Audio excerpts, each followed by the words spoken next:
नमस्कार, आप देख रहे हैं इंडिया टीवी। आपके साथ मैं हूं पंकज भार्गव। तिहाड़ जेल में सत्येंद्र जैन की मसाज वाले वीडियो का 3 दिन पहले खुलासा हुआ था।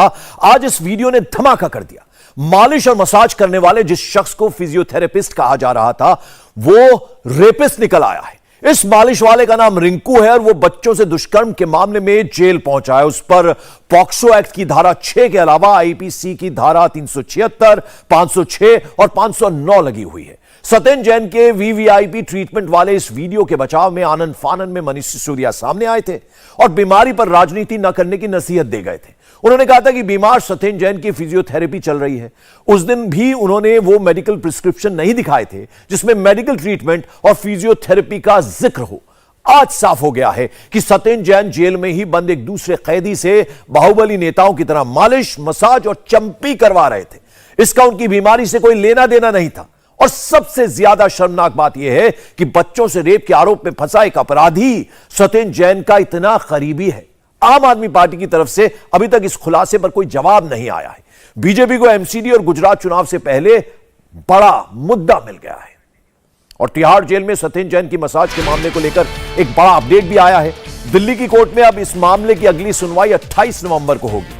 सत्येंद्र जैन का जो सीसीटीवी लीक हुआ था, उसी मामले में आज कोर्ट ने सुनवाई की अगली तारीख 28 नवंबर दी है। आज की सुनवाई के दौरान कोर्ट में सत्येंद्र जैन और ईडी के वकील ने दलीलें रखी।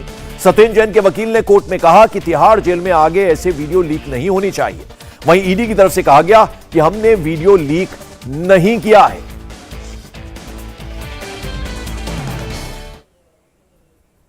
और पैसे लेकर टिकट बेचने के आरोप झेल रही आम आदमी पार्टी पर एमसीडी चुनाव से पहले एक और बड़ी मुसीबत आ गई है। दिल्ली की तिहाड़ जेल में केजरीवाल के मंत्री की मसाज पर आज फिर एक बड़ा खुलासा हुआ। चौंकाने वाले नए खुलासे के मुताबिक जेल के अंदर मंत्री सत्येंद्र जैन का मसाज करने वाला फिजियोथेरेपिस्ट नहीं, एक कैदी है। मंत्री की मालिश और चंपी करने वाले का नाम रिंकू है। उस पर नाबालिग से रेप का आरोप है और उसके खिलाफ पॉक्सो एक्ट के अलावा आईपीसी की कई धाराओं में एफआईआर भी दर्ज है। और जेल में मंत्री की मसाज करने वाले के नाम और पहचान को लेकर क्या दावा किया गया है, जरा वो आपको बता दें। सत्येंद्र जैन का मसाज, मालिश और चंपी करने वाले का नाम रिंकू है। उसके पिता का नाम ताराचंद है और उसकी पहचान यह है कि वो तिहाड़ जेल का एक कैदी है। नाबालिग से रेप के आरोप में वो तिहाड़ जेल में बंद है। आरोपी रिंकू के खिलाफ पॉक्सो एक्ट के अलावा आईपीसी की धारा 376, 506 और 509 के तहत केस दर्ज है। यह केस दिल्ली के जेपी कलान थाने में दर्ज है और एफआईआर नंबर है 121/2021। जेल में मसाज का वीडियो शनिवार को वायरल हुआ था। वीडियो वायरल होने के बाद आम आदमी पार्टी ने सफाई दी थी और दावा किया था कि सत्येंद्र जैन की मसाज नहीं हो रही थी, फिजियोथेरेपी हो रही थी। लेकिन अब यह दावा किया जा रहा है कि मसाज करने वाला कोई फिजियोथेरेपिस्ट नहीं बल्कि एक कैदी था। बड़ा सवाल यह है कि रेप के आरोपी एक कैदी को इतनी सहूलियत किसने दी कि वो मंत्री की सेल तक पहुंच गया। तो इसको लेकर अब सवाल उठ रहे हैं। नए खुलासे के बाद बीजेपी ने आप पर हमलों की बौछार कर दी। जवाब में आपने कहा कि यह ट्रीटमेंट था। जनता एमसीडी चुनाव में बीजेपी का ट्रीटमेंट कर देगी। जब हमने यह मुद्दा उठाया कि अंदर मसाज चंपी चल रही है, एक चंपी सर पे होती है, उसका रीढ़ की हड्डी से कोई लेना देना नहीं है। अगर आपको इलाज की जरूरत भी होती है तो प्रिजन एक्ट है, जेल मैनुअल है, अनुमति लेनी होती है। न्यायालय भी हस्तक्षेप करता है, अनुमति देता है।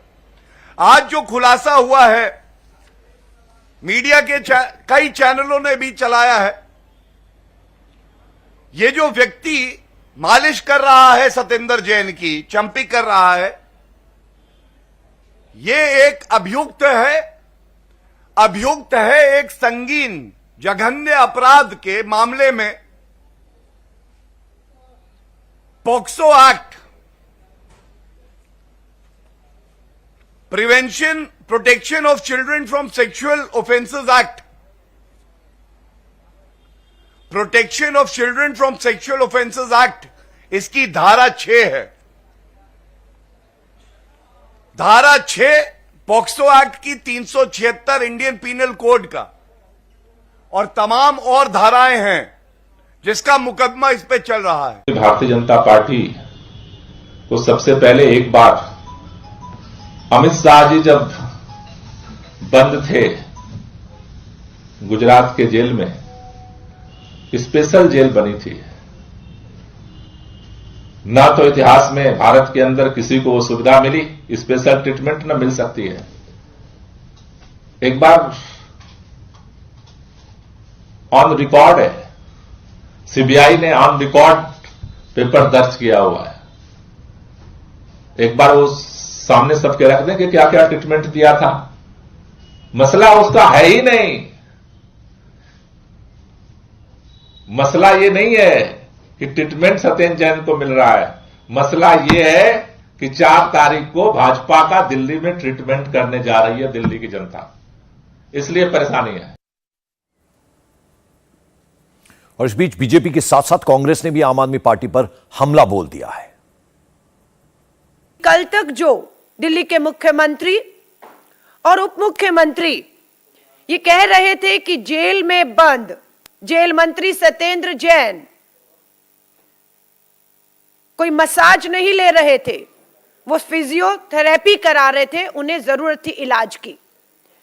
लेकिन आज पता चलता है कि सत्येंद्र जैन जेल में बंद आम आदमी पार्टी के जेल मंत्री जिससे मसाज ले रहे थे वो कोई और ही नहीं, उसी तिहाड़ जेल में बंद पोक्सो कानून के तहत protection of children from sexual offence, नाबालिग बच्चियों के बलात्कार का दोषी एक अपराधी तिहाड़ जेल में बंद एक शख्स जिसका नाम रिंकू बताया जा रहा है, वो कोई और नहीं मसाज देने वाला ये एक अपराधी है।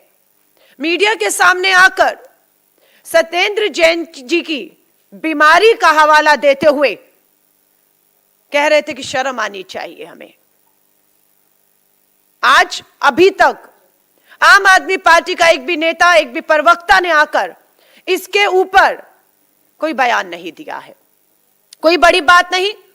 कल तक मनीष सिसोदिया जी एक बलात्कारी द्वारा अपने मंत्री की मालिश का बचाव करते हुए दिखे। आज हो सकता है मनीष सिसोदिया जी शिक्षा मंत्री हैं, वोकेशनल ट्रेनिंग क्रांतिकारी जो है उनकी वोकेशनल ट्रेनिंग के तहत हो सकता है ये भी सफाई आ जाए कि तिहाड़ जेल में बंद एक बलात्कारी को मनीष सिसोदिया जी के वोकेशनल ट्रेनिंग विभाग ने मसाज की ट्रेनिंग दी थी और वो ट्रेंड किया गया था और वही सत्येंद्र जैन जी को मसाज दे रहा था। कोई बड़ी बात नहीं। मनीष सिसोदिया जी अपने पार्टी और नेता के बचाव में अब ये भी तर्क लेकर आ जाएं।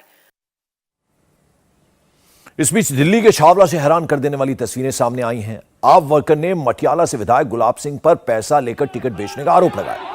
पहले हंगामा हुआ, इसके बाद आप कार्यकर्ताओं ने गुलाब सिंह का कॉलर पकड़ा और फिर उनकी पिटाई कर दी। हालत यह हो गई कि गुलाब सिंह को एक घर में भागकर अपनी जान बचानी पड़ गई। बाद में एमएलए ने छावला पुलिस थाना पहुंचकर अपनी शिकायत दर्ज कराई।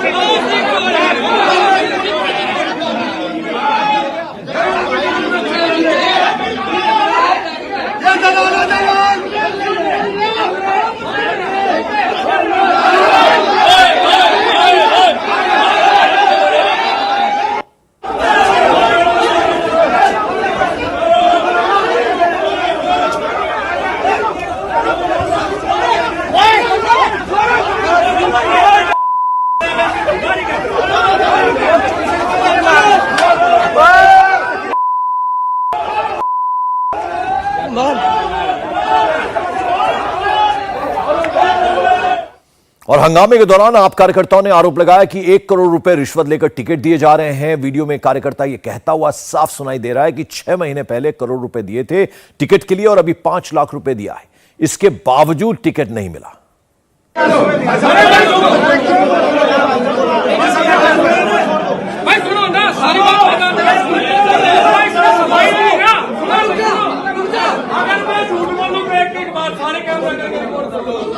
ये कह रहा है कि पहले हमने सम्मान दिया, भाई साहब बैग भर के दिया था, नोट का तो सम्मान दिया, पहला सम्मान जो कह रहा है पहली टिकट दी थी अगला थी। दूसरे वाणी सुनो, दूसरे वाणी में 1 करोड़ रुपये दिया, कभी नकद गिर गया 6 महीने पहला और 5 लाख की ठीक है। इस बारे में क्या समिति ना बढ़ती कि तू की टिकट बड़ा शोभ है और मेरी छावनी क्यों कटी।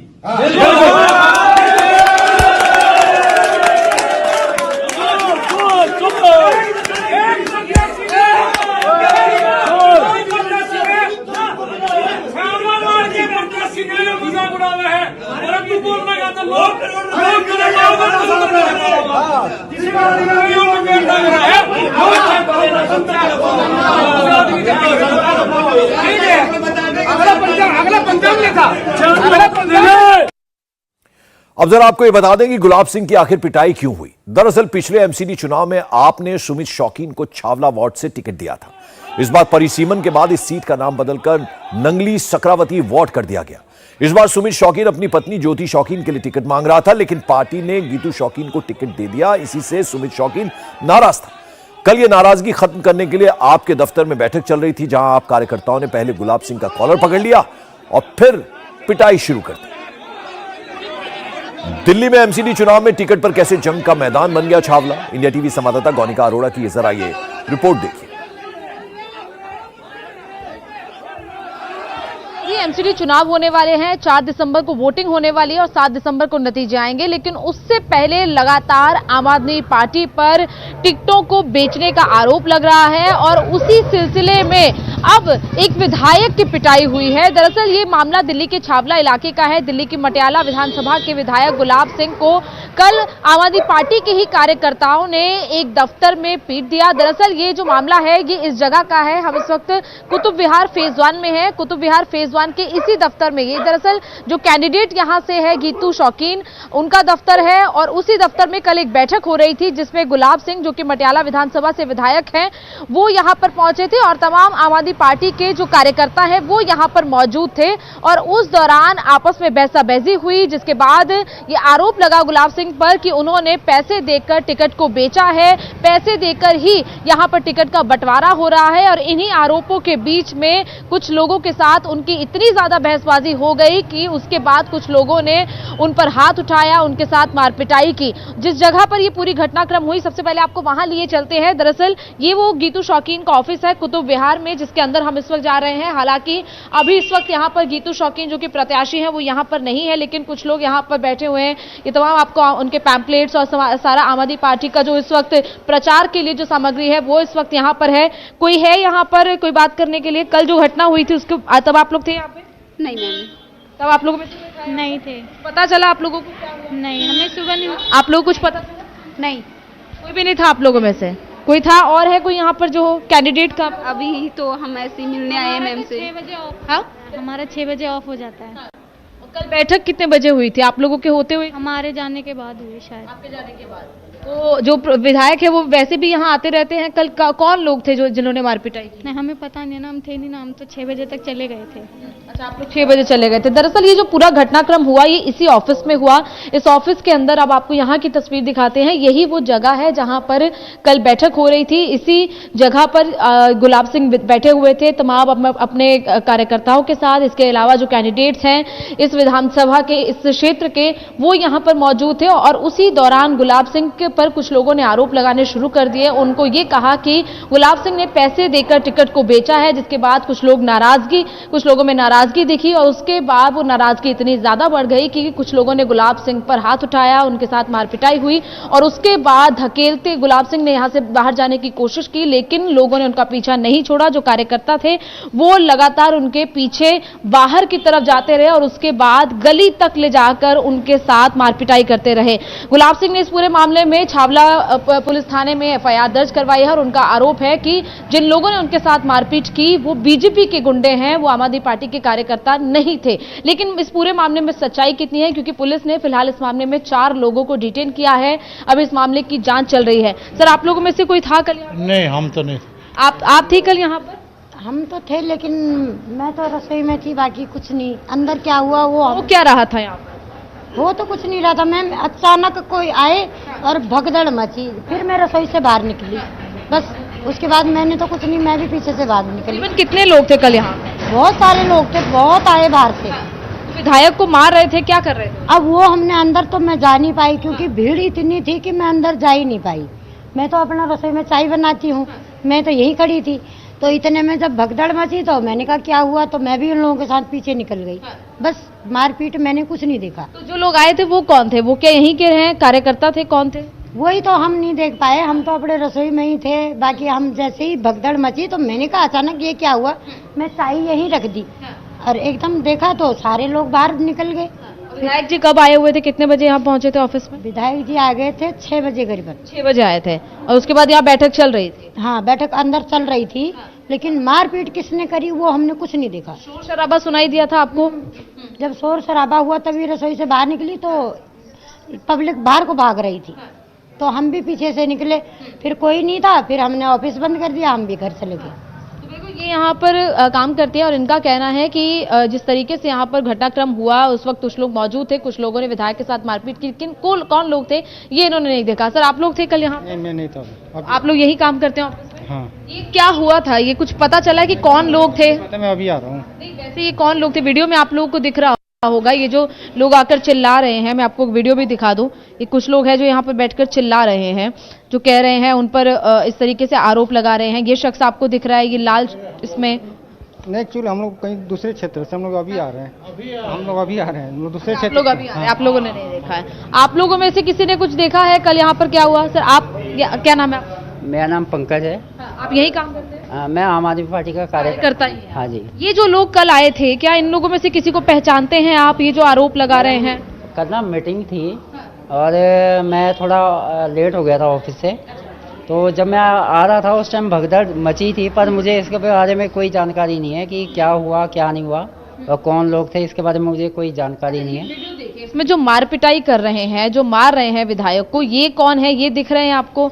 इनमें से ये देखिए, ये एक सफेद रंग की जैकेट पहने हुए आदमी दिखाई दे रहा है जो उनके साथ लगातार मार रहा है। इसके पीछे लोग। मैं आपको वही कह रहा हूँ कि उस टाइम मैं ऑफिस से आ रहा था अंदर और उस टाइम पे इन लोगों की पहचान है, ये यहीं के हैं क्या ये लोग? मैडम इसके बारे में मुझे आप भी कार्यकर्ता हैं, क्या इन लोगों में से किसी को पहचानते हैं आप? मैडम कार्यकर्ता इसमें से ये लाल जैकेट में जो आदमी है ये मार रहा है, इनमें से किसी को जानते हैं आप?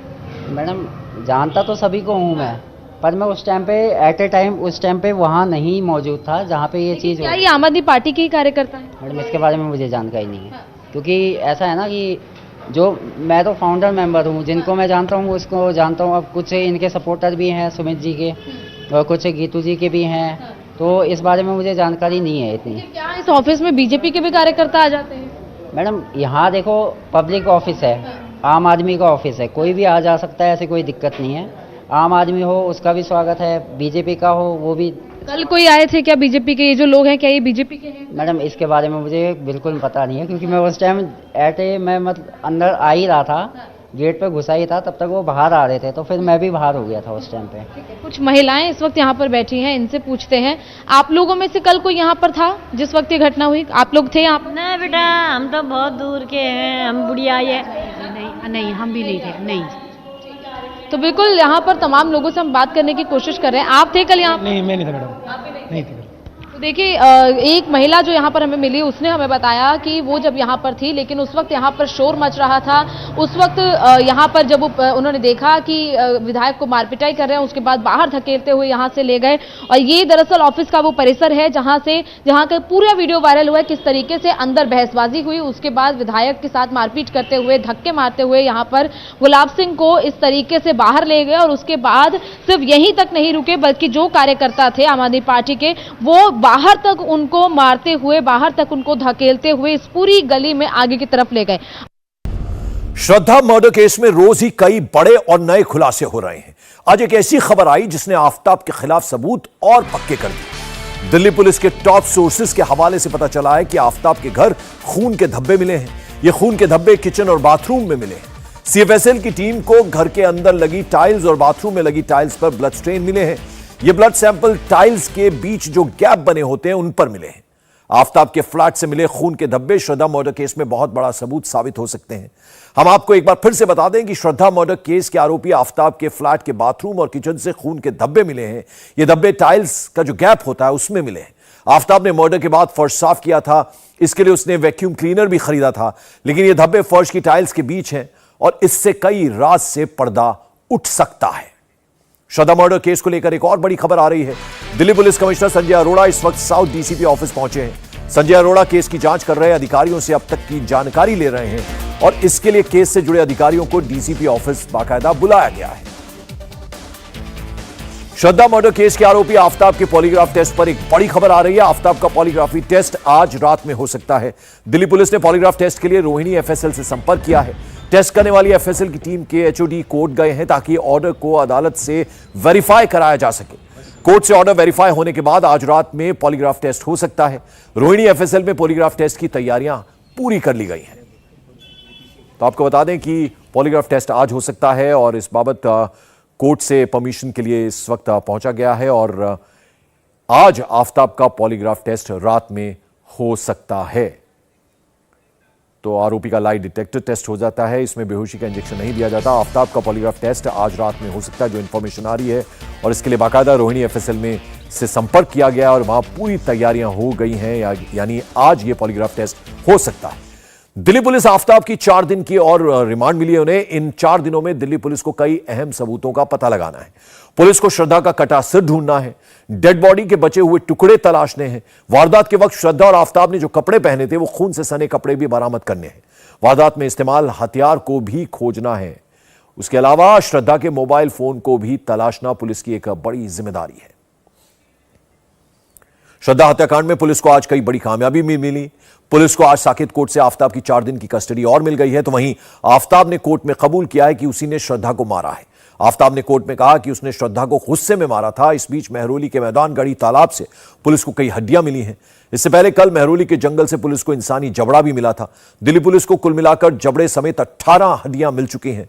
पुलिस ने जबड़े और हड्डियों को सीएफएसएल जांच के लिए भेज दिया है और 1 हफ्ते के अंदर इसकी रिपोर्ट आ जाएगी। सूत्रों के मुताबिक श्रद्धा मर्डर केस में दिल्ली पुलिस की जांच करीब 80% पूरी हो चुकी है और अब बारी है आफ्ताब के पॉलीग्राफी और नार्को टेस्ट की।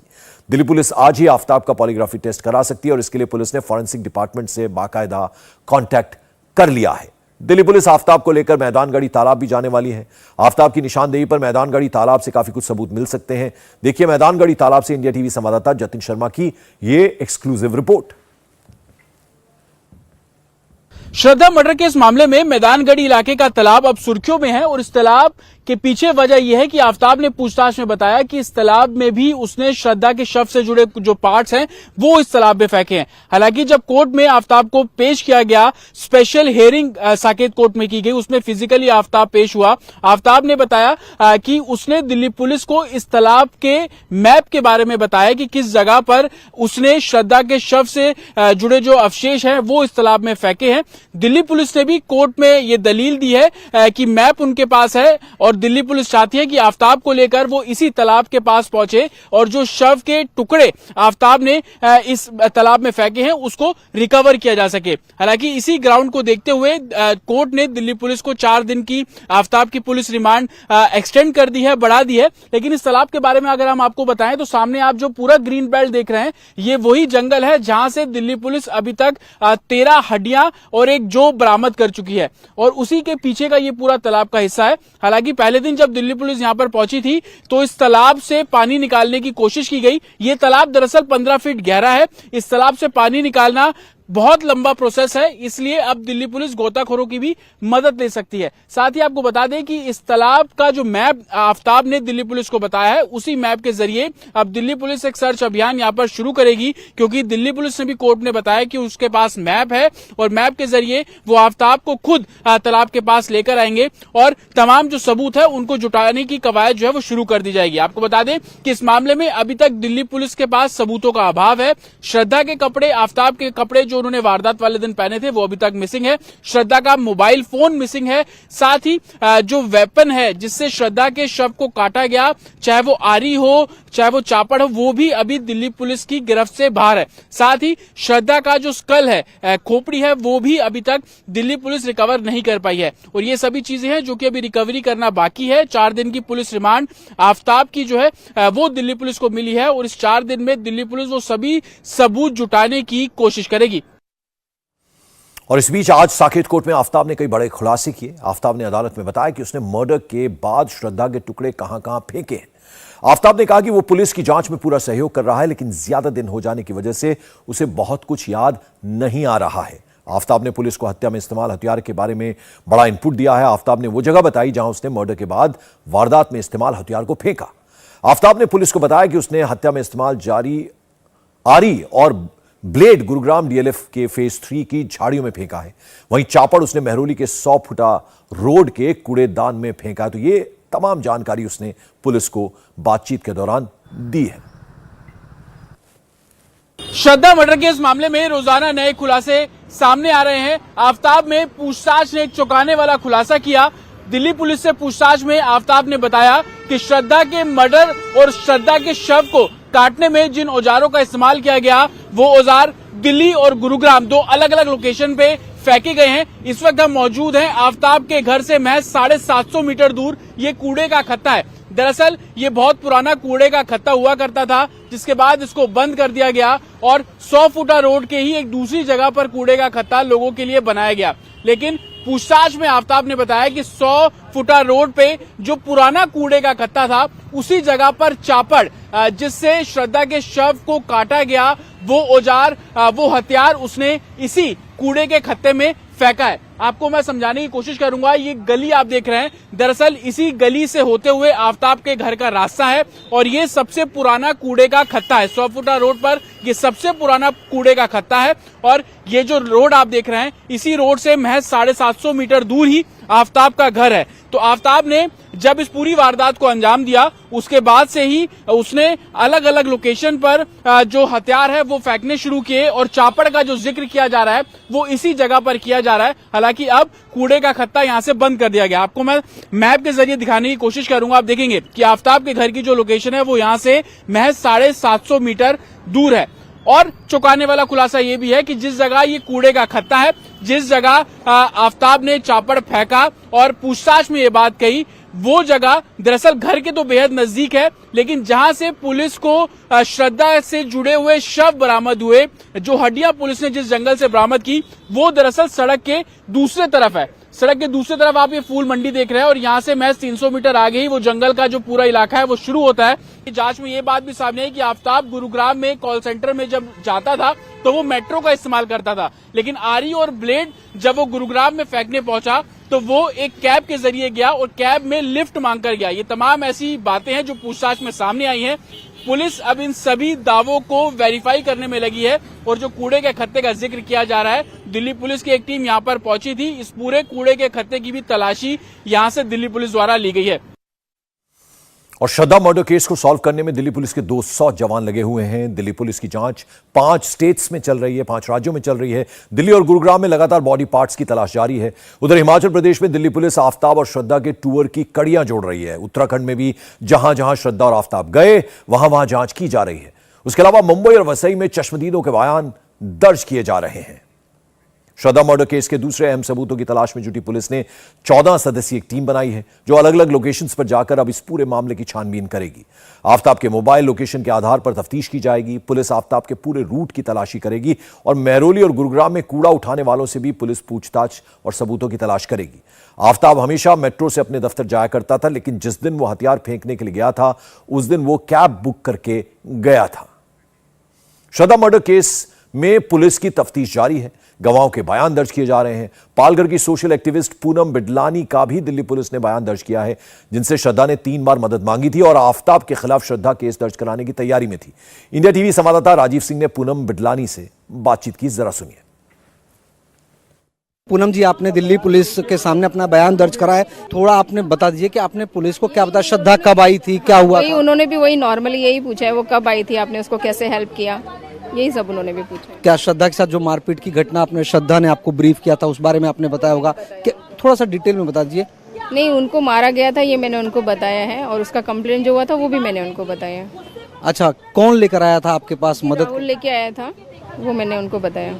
आपने उसके बाद क्या किया? आप लोग कहीं गए, कोई शिकायत दर्ज कराई? उसका कंप्लेंट हुआ था एनसी पुलिस स्टेशन में, तुलिंज पुलिस स्टेशन में उसी दिन।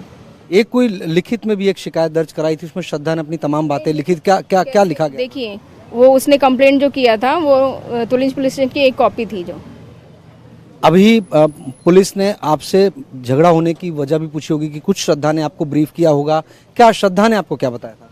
इतना ही बताया था कि वो लड़का उसको गुस्से में मारता था। खाने पीने को लेकर भी कोई इश्यू था कि नॉनवेज जबरदस्ती खिलाना चाहता है? नहीं, उस दिन उसको शायद नॉनवेज को लेके झगड़ा हुआ था कुछ खाने के लिए।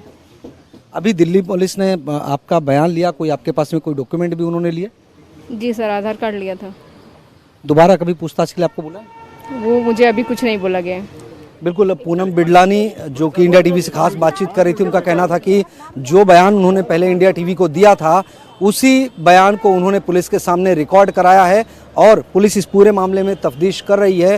पूनम ने अपने बयान में बताया कि किस तरह से श्रद्धा के साथ मारपीट होती थी। और श्रद्धा मर्डर केस में एक और बड़ा खुलासा हुआ। इंडिया टीवी पर श्रद्धा के एक पुराने दोस्त ने आफ्ताब को लेकर सनसनीखेज दावा किया।